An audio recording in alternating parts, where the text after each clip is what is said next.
Okay, hey, this is Tony here in the kite shop. Okay, so I've got step number 2 sewn up. Now we're ready to move on to step number 3 here in the instructions. So we're right here, all right?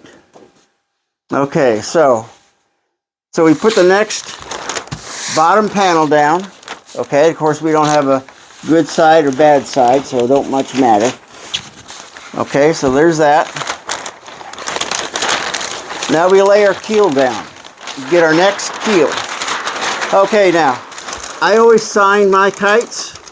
I always sign them. People ask me to, specifically to sign them, so I always sign my kites on the center keel down here.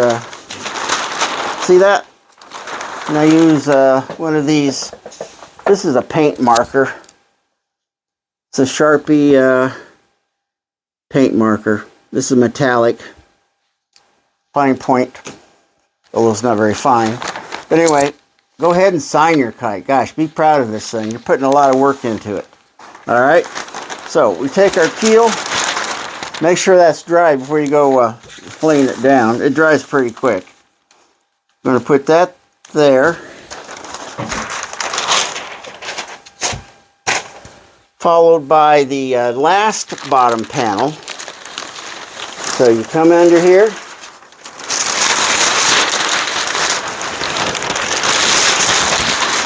Pull that up.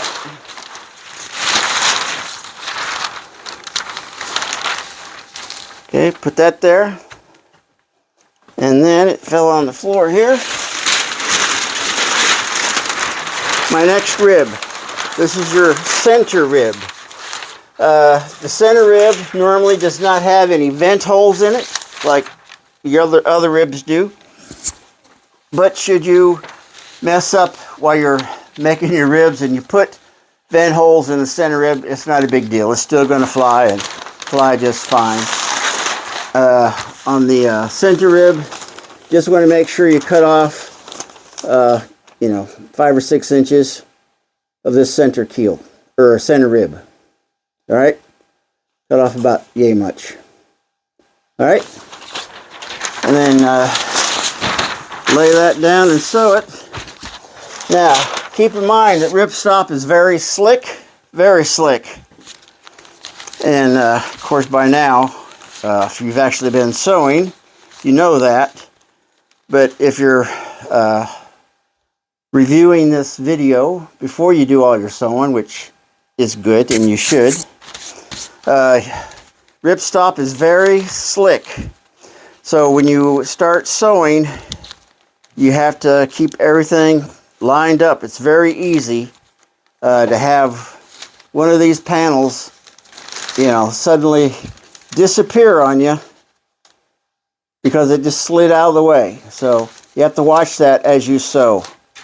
So I sew, 5 or 6 inches at a time.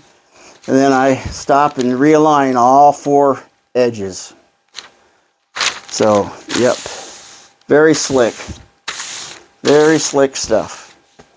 Okay, so I'll tape this up, sew it, and then we'll come back and jump back to step number 2.